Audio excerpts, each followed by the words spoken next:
we are all representing people in this house. And as a people's representatives, we have an obligation to ensure that we strike a balance between the expenditure and the revenue side of our budget. And we cannot strike that unless we do consider all that comes to us soberly, without misinterpreting, without misinforming or disinforming Kenyans. That it's my prayer and hope that when we resume sittings next week, we will leave the drama out there. You have done your bit in misinforming and disinforming Kenyans and misinterpreting what is before the House. Now, when you come to the House, come armed with your facts and your figures. And we shall be ready, armed with facts and figures, to defend that which is good for this country. It's probably time for Omtatah to realize that it is a rare privilege out of millions of Kenyans to be elected to represent and speak on behalf of Kenyans on the floor of Parliament. And he has that opportunity. There are people who are very good at speaking out there, but legislation is considered and enacted in Parliament, not in courts of law, not in the streets, not in rallies and funerals. Therefore, I want to encourage Omtatah and all the others that I was speaking about, including those who are misinforming Kenyans, come engage in Parliament where you have been elected to engage on matters to do with legislative proposals.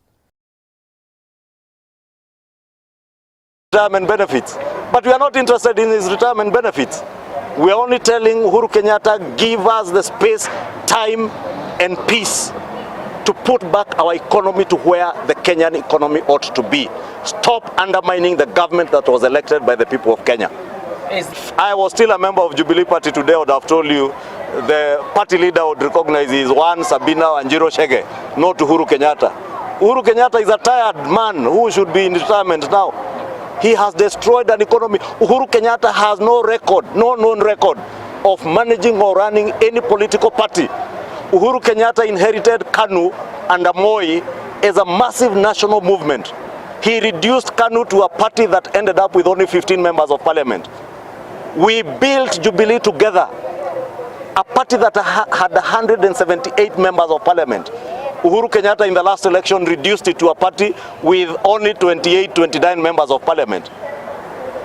Therefore, for those who support Jubilee and those who are members of Jubilee, if you want your party to survive beyond the last election, please kick out Uhuru Kenyatta from its leadership. As our former president, we respect you as a retired president. If you want to degrade yourself from the level of a retired president to a party activist, we shall deal with you as a party activist. And that is not to mean we don't respect your rights to engage in political activity. But please, don't think you will use your ill-acquired wealth to undermine a government that was elected by the people of Kenya. Taking Uhuru Kenyatta, it is not fear that is being sold to Uhuru Kenyatta.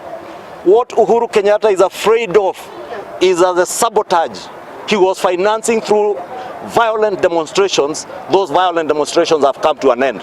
And I know that is a pain Uhuru Kenyatta is suffering from today, that he has no currency of violence to blackmail government, to protect his ill-acquired wealth, to protect the massive looting that was done by him and his cronies under the handshake regime.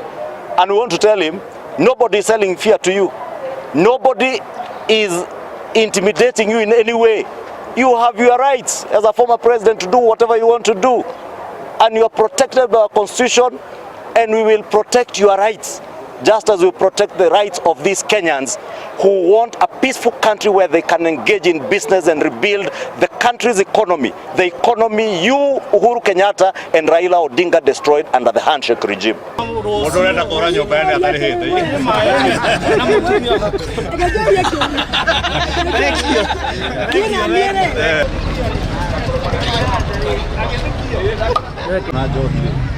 Nikuheo hego cia ya 50. Nikuheo kana nikugura. Nikugura. Kugo 50 no igure kile. Yes or no igure. Era.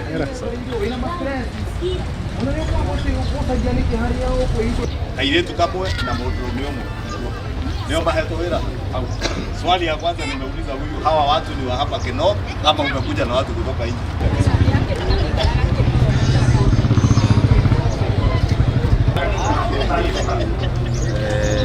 Enda uangalia hapo. Ndio inuke. Arogama.